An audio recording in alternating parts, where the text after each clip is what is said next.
At 27 years old, Eliza Vale had been turned out of her own home with $3.17 in her pocket.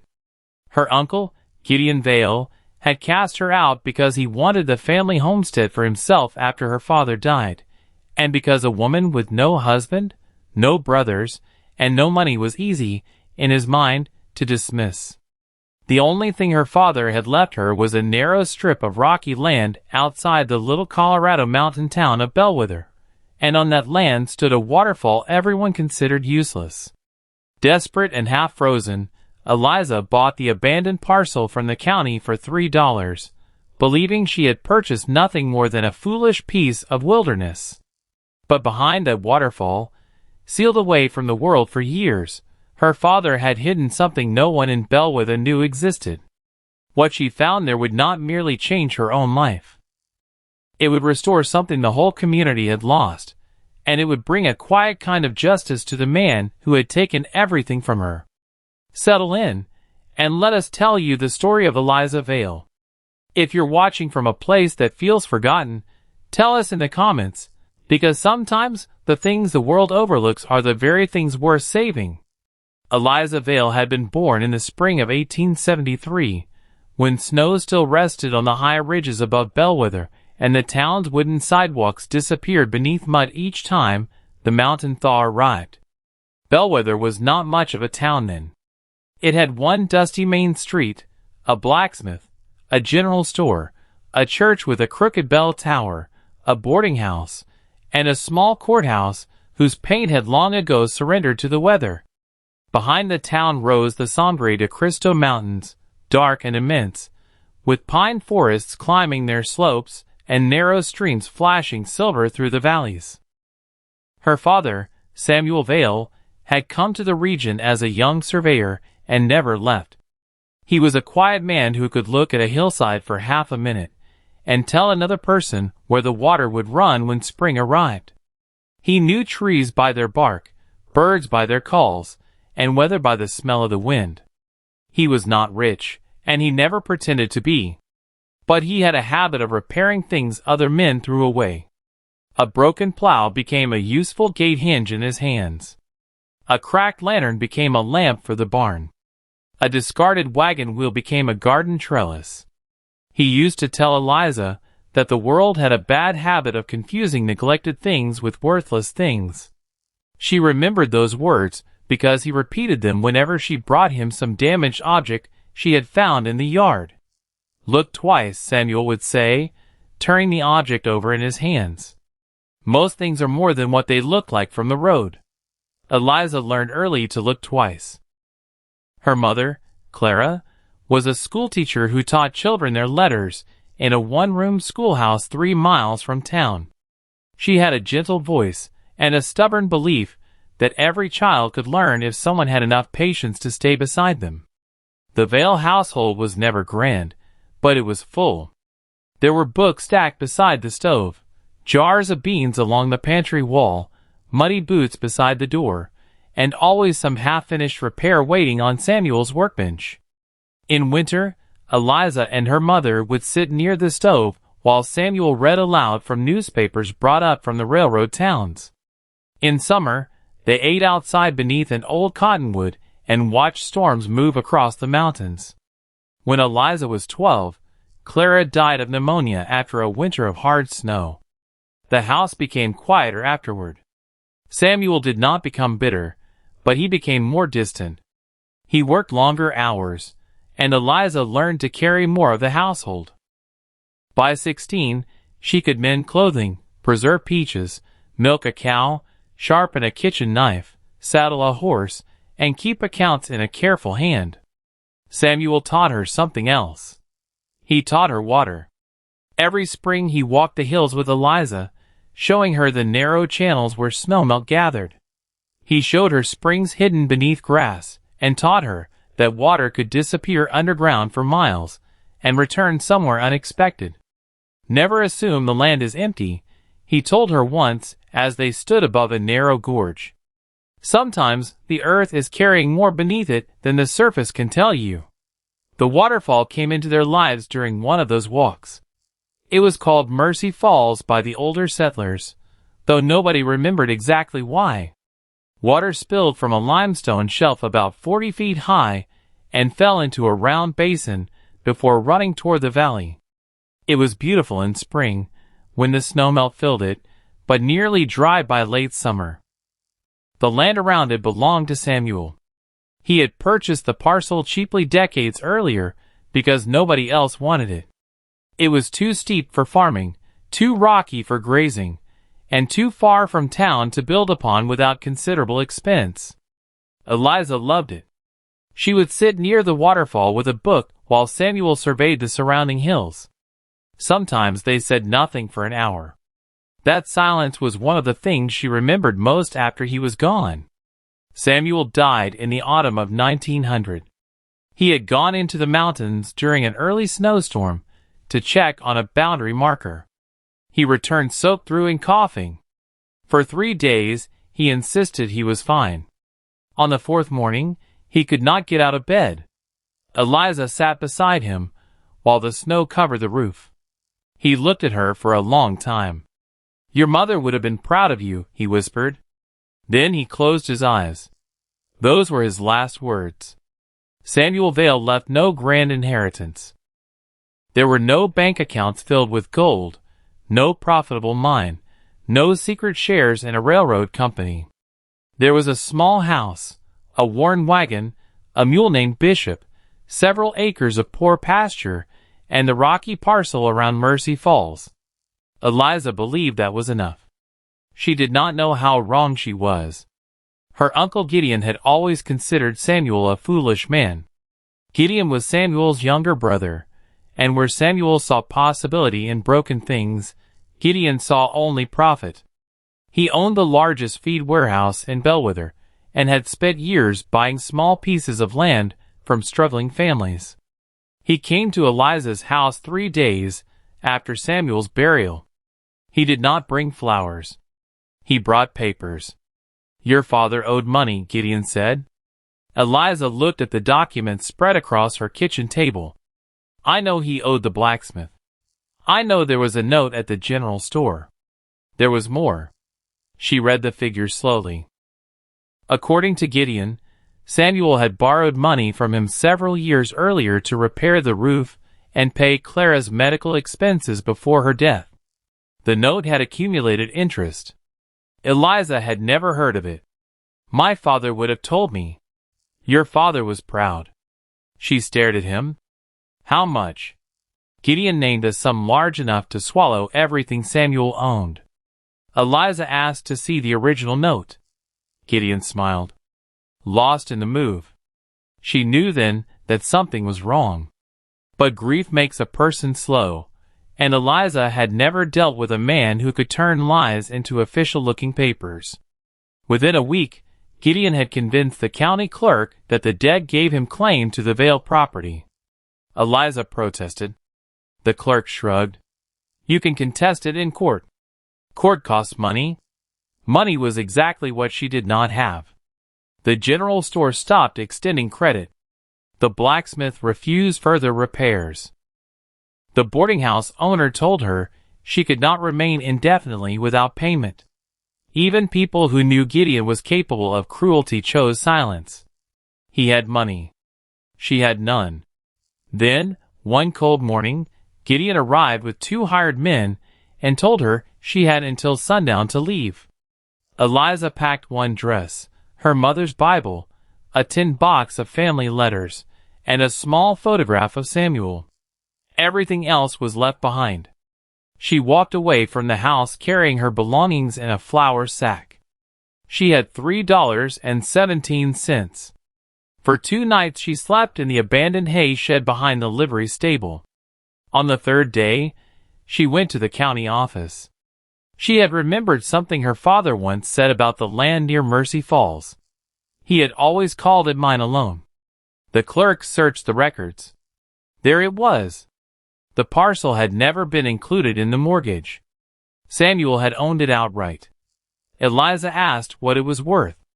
The clerk laughed softly. "Nothing, Miss Vale." "Nothing?" "Rock. Water. No road." No timber worth hauling. Nobody wants it. How much would the county charge to transfer it? The clerk checked the old assessment. $3. Eliza put her $3 on the counter. The clerk looked at the 17 cents still in her palm. You're spending everything you have. I know. For a waterfall? Eliza looked through the office window toward the mountains. For my father's land. And that was how Eliza Vale became the owner of Mercy Falls. She had 17 cents left. Winter was coming. Everyone in Bellwether thought she had lost what little sense she possessed. They were not entirely wrong. The road to Mercy Falls was little more than a wagon track.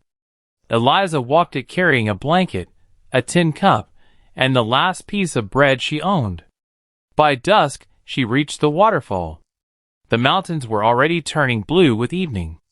She built a small fire beneath an overhanging rock and spent the night listening to the water. The next morning she began clearing brush. She had no plan. She only knew she needed shelter. There was an abandoned toolshed farther down the slope, half collapsed beneath a pine tree. Eliza spent 2 days repairing the roof with boards salvaged from the old structure. She patched holes with canvas and packed mud into gaps between the stones. It was not a home, but it was dry. She found work washing clothes in town and walked 6 miles each way. At night, she returned to the waterfall. Weeks passed. She learned to trap rabbits without wasting the meat. She gathered wild onions and berries.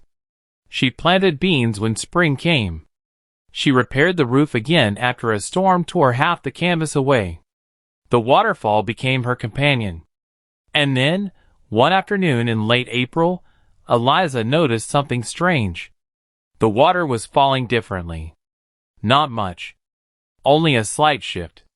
Instead of dropping in one straight sheet, the stream curved toward the left side of the rock face. Eliza remembered her father's lessons. She studied the ground. Then she found a narrow crack behind the waterfall. She waited until the flow was lower and stepped into the cold spray. Behind the curtain of water was a shallow ledge, and in the stone wall above it was an iron ring. Eliza reached up and pulled. Nothing happened. She pulled again. A section of rock moved. Not much. Just enough to reveal darkness. Her heart began to pound. She returned the next morning with a lantern, rope, and hammer. The opening was narrow, but she squeezed through. Beyond it was a small passage leading into the mountain. The air smelled of dust and old cedar. Her lantern revealed a wooden door. The door had no handle, only a rusted iron latch. Eliza lifted it. The door opened inward. She stood completely still. Inside was a cabin. Not a ruin. Not an old mining shelter. A real cabin, preserved in darkness. There was a table, a chair, a narrow bed, shelves, a cast-iron stove. And on the table lay a sealed envelope bearing her father's handwriting. Eliza knew the handwriting instantly. She touched the envelope, but did not open it. For several minutes she simply stood there.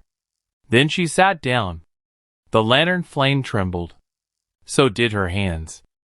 On the envelope were 4 words. For Eliza, when she has nothing left. She opened it. My dearest Eliza, if you are reading this, then life has likely taken more from you than I ever wanted it to. I wish I could be there to explain what you are about to learn, but I trusted that one day you would find this place when you needed it most. This cabin belongs to something older than our family. And what is hidden beneath its floor belongs not to us, but to Bellwether. Eliza read the letter twice. Then she lifted the lantern. The floorboards were old, but one section near the stove looked newer. She found a loose nail and pried up the board. Beneath it was a metal box. The lock was already open. Inside were papers. Dozens of them. Maps, receipts, deeds, letters, and a thick leather ledger. Eliza carried the box to the table. The first page of the ledger was dated 1867. The name written across it was not Vale. It was Bellwether Water Company. Eliza frowned. Bellwether had never had a water company. She turned the page.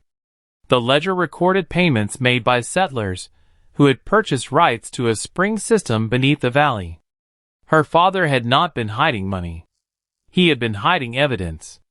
For 3 days Eliza read. The truth unfolded slowly. Before Bellwether became a town, a group of settlers had discovered a vast underground water channel beneath the mountain. The water flowed through limestone and emerged at several springs, including Mercy Falls. The settlers had formed a cooperative. Each family owned a share. The water was meant to supply the town, support irrigation, and sustain the valley during drought. But one man had discovered that the water rights could be worth a fortune. His name was Silas Crow. Crow had been a land speculator who later became the father of Gideon Vale's wife. He had secretly bought several water shares from struggling settlers for almost nothing. Then, in 1871, he forged documents claiming the entire spring system belonged to him. The cooperative collapsed. People who challenged him lost their land through legal tricks. Some families left. Others stayed and watched their fields dry. The town eventually survived through wells and distant creeks, but Bellwether never recovered. The final pages of the ledger were written in Samuel's hand. He had discovered the truth years earlier. He had traced the old property records and found that the original cooperative deed had never been legally surrendered. The water rights still belonged to the descendants of the original families. Samuel had hidden the records in the cabin because he believed Gideon was involved. Eliza found a second envelope. Inside was a list of names. 23 families. Beside each name was a note identifying descendants still living in Bellwether. At the bottom Samuel had written, "Do not sell this. Do not claim it for yourself. If the town ever learns the truth, give it back to them." The water was never meant to make one person rich. Eliza leaned back in the chair. She thought of her $3. She thought of Gideon taking the family home. She thought of the people who had watched her walk away carrying a flour sack. She could have sold the papers. She could have taken the information to Denver. There were lawyers who would have paid well for a case involving valuable water rights. For the first time since her father's death, Eliza understood why Samuel had trusted her. He knew she would look twice. The next morning, she walked to Bellwether. She went first to the church, then the school, then the homes of the descendants listed in the ledger. She did not tell them everything. She simply asked whether their families had ever owned water shares. Most laughed. Some remembered old stories. An elderly man named Tobias Reed told her his grandfather had spoken of the valley water before he died. A woman named Miriam Bell produced an old brass token stamped with the same symbol found in the ledger. A blacksmith named Amos Pike found a faded receipt hidden in a Bible. Piece by piece, the past returned. But not everyone welcomed it. Gideon learned what Eliza had found. He came to her toolshed one evening. "You've been asking questions." Eliza kept chopping kindling. "Yes. You should stop." She raised the axe and brought it down. "Why?" "Because old records cause trouble. Truth causes trouble only for people who benefit from lies." Gideon's face hardened. "You have no idea what you're dealing with." "I know exactly what I'm dealing with." He stepped closer. "That land belongs to me." "No. It was my brother's debt. Your papers were false." His eyes narrowed. "Careful, girl." Eliza looked directly at him. "You should have been careful years ago." He left without another word. That night, someone entered the cabin behind the waterfall. Eliza knew because the box had been moved. Nothing was missing. But someone had searched it. She understood then that the secret was no longer hers alone. She carried the papers to the schoolhouse and hid them beneath the floorboards. The next morning, she went to see Judge Harlan Moss, the oldest magistrate in the county. She placed the original cooperative deed before him. The judge read it slowly. When he reached the seal, his expression changed. "This is genuine." "I believe so." He examined the signatures. Then he looked at Eliza. "Where did you find this?" "My father kept it."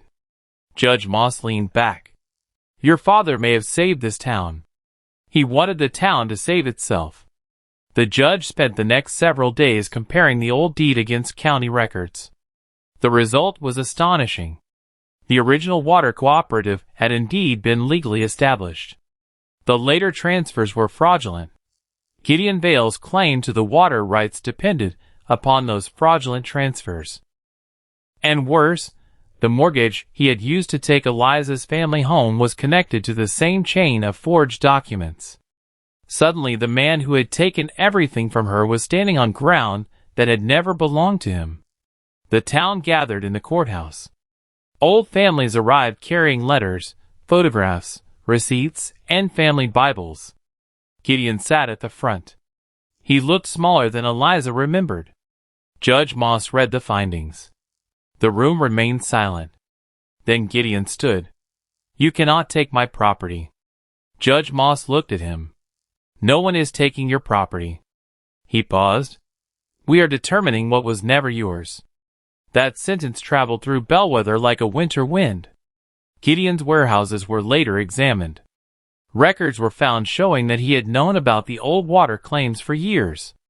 He had purchased land from several families using information he knew was false.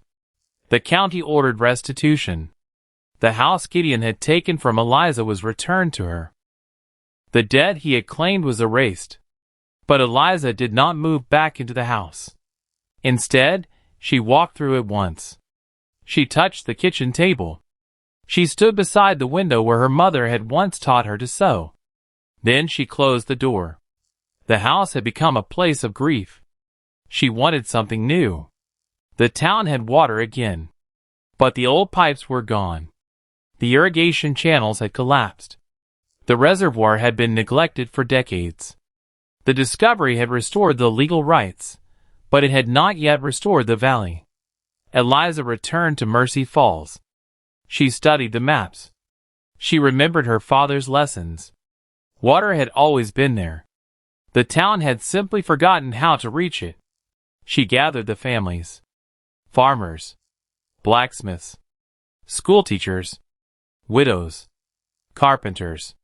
Even children came to watch. They cleared the old channel. They repaired stone walls. They built a wooden aqueduct where the original one had stood. They worked through summer. Eliza never asked for payment. Instead, she asked every family to contribute something. A wagon. A day's labor. A sack of flour. A piece of timber. A meal for workers. The poorest families gave what they could. And because no one was asked for more than they could afford, everyone could take part. By September, the first water reached Bellwether. It ran into a stone basin beside the schoolhouse. Children gathered around it. One little boy dipped his hands into the water and laughed. The sound carried through the town. Eliza stood nearby. For a moment, she saw her father beside her. Not as a ghost. Not as something supernatural. Simply as a memory held so clearly that the heart could almost mistake it for company. She remembered his words. Most things are more than what they look like from the road.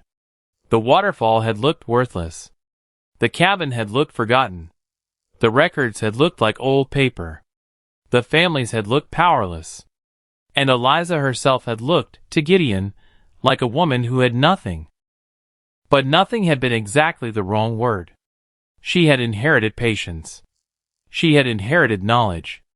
She had inherited land. And she had inherited her father's belief that value did not disappear simply because other people stopped seeing it. Gideon faced his own quiet justice. His business collapsed under the weight of restitution and legal fees. The warehouse was sold. The house, he had taken from Eliza was returned. He left Bellwether the following spring. No one celebrated his departure. There was no cheering crowd. No public humiliation. He simply packed his belongings and went. Bellwether had learned something by then. Justice did not always arrive with thunder. Sometimes it came as a document. Sometimes as a return key. Sometimes as water running again through a channel where people had stopped expecting it.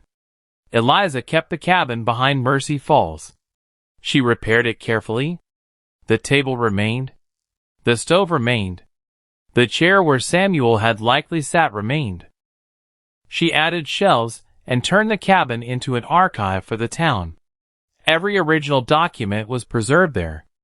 Every family received copies. A map of the water system hung above the fireplace. At the bottom of the map, Eliza wrote a single sentence.